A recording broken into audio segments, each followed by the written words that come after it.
Assalamualaikum warahmatullahi wabarakatuh. Saya Hamdiah Fitria dengan NIM 2506010089. Saya ingin mempresentasikan bab yang berjudul Pengantar Hukum Islam di Indonesia. Lalu ada sejarah perkembangan hukum Islam di Indonesia, yaitu dalam peristilahan hukum Islam dan literal bahasa Arab. Kata yang biasa digunakan adalah fikih dan syariat atau hukum syara. Syariat atau hukum syara secara sederhana diartikan dengan seperangkat aturan dasar tentang tingkah laku manusia, ditetapkan secara umum, dinyatakan secara langsung oleh Allah SWT dan Rasulnya. Dalam pengertian ini bahwa hukum Islam sesungguhnya bersifat elastis dan akomodatif terhadap perkembangan ruang dan waktu sesuai dengan prinsip kemaslahatan. Lalu slide yang kedua ada karakter hukum Islam. Hasbi As-Siddiqi mengemukakan bahwa hukum Islam mempunyai 3 karakter yang merupakan ketentuan dan tidak berubah, yaitu pertama ada takamul, yaitu sempurna, bulat, dan tuntas. Yang kedua ada wasatiyat atau harmonis, yakni hukum Islam menempuh jalan tengah, jalan yang seimbang dan tidak berat sebelah. Lalu yang terakhir ada harakah atau dinamis, yakni hukum Islam mempunyai kemampuan bergerak dan berkembang, mempunyai daya hidup dan dapat membentuk diri sesuai dengan perkembangan dan kemajuan zaman.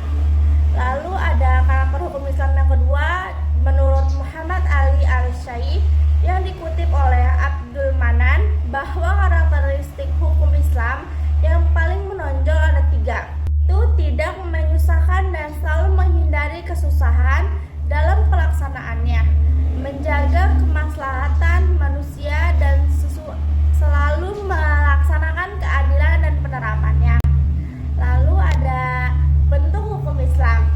Dari definisi yang telah ada, ini terdapat 2 bentuk hukum Islam. Yang pertama ada syariat yang bersifat baku, mutlak, dan universal. Dan kedua ada fikih yang bersifat temporal dan lokal. Syariat tidak terpengaruh oleh ruang dan waktu. Sedangkan fikih karena merupakan interpretasi mujtahid atas syariat sesuai dengan lingkungan, situasi, dan kondisi masyarakat yang senantiasa berkembang, bersifat relatif dan tidak kebal terhadap perubahan. Syariat yang merupakan ajaran dasar, sedangkan fikih adalah penafsiran terhadap ajaran dasar tersebut. Lalu ada periodisasi perkembangan hukum Islam. Menurut Muhammad Qudari Bey dalam karyanya Tarik al-Tashri al-Islami membagi ke dalam 6 periode oleh Muhammad Iqbal, yaitu yang pertama ada periode Rasul Allah SAW, yang kedua ada periode sahabat besar sehingga berakhir masa Khulafaul Ar-Rasyidin, yang ketiga ada periode sahabat kecil hingga tabi'in yang berakhir pada akhir abad pertama Hijriah, yang keempat ada periode perkembangan hukum Islam menjadi suatu disiplin ilmu keislaman yang ditandai dengan lahirnya imam-imam mujtahid yang berakhir hingga abad ke-13 Hijriah.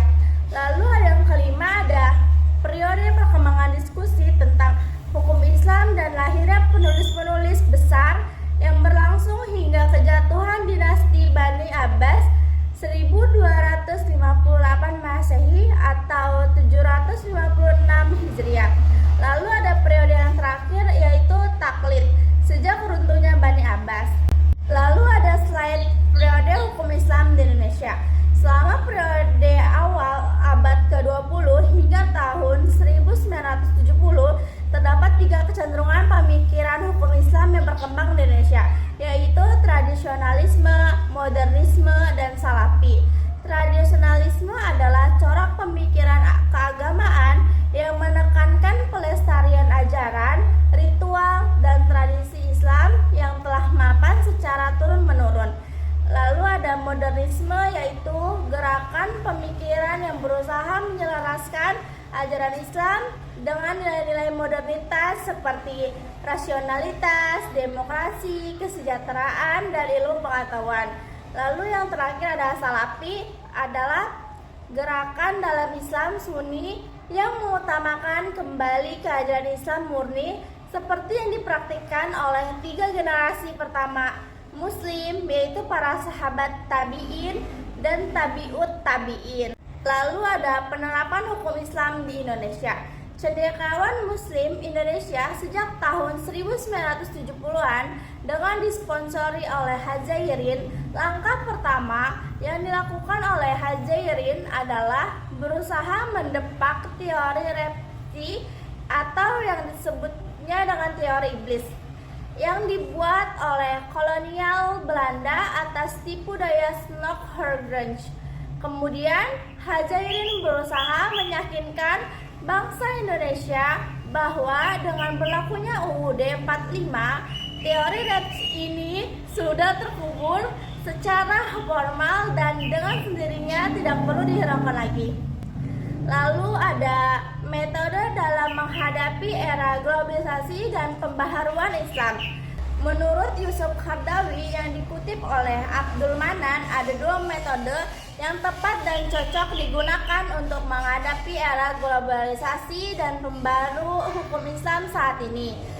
Pertama ada ijtihad intikai atau tarjih, yaitu memilih satu pendapat dari pendapat terkuat yang terdapat dalam warisan fikih Islam, kemudian mana yang lebih kuat dalilnya dan lebih relevan dengan kondisi sekarang ini. Lalu yang kedua ada ijtihad insyai, yaitu pengambilan kesimpulan baru dari suatu persoalan di mana lama atau persoalan baru. Presentasi dari saya dari judul bab yang berjudul dengan pengantar hukum Islam di Indonesia.